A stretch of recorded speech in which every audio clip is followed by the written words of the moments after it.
Gugatan hukum antara Ripple dan SEC memang mendekati akhir.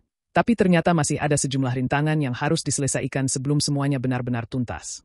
Hal ini diungkapkan oleh pengacara aset digital James Farrell, yang menyebut bahwa kedua pihak masih harus melewati proses hukum penting, terutama jika Ripple berniat melantai di bursa lewat IPO dalam waktu dekat.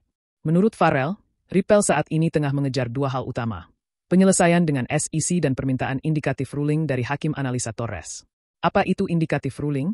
Ini adalah permintaan dari Ripple kepada hakim untuk memodifikasi putusan sebelumnya agar mereka bisa melakukan penjualan XRP secara privat sebelum IPO.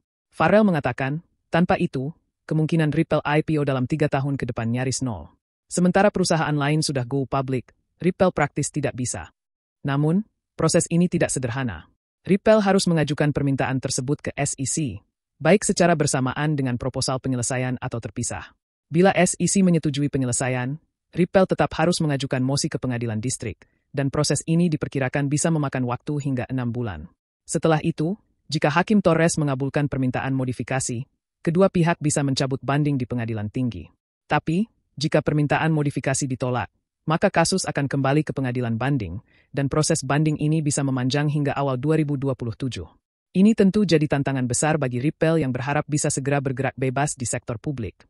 Sementara itu, analis memproyeksikan harga XRP tetap solid di level $2 selama proses hukum ini berjalan, dan disebut-sebut sebagai dasar bagi potensi rally harga yang parabolik.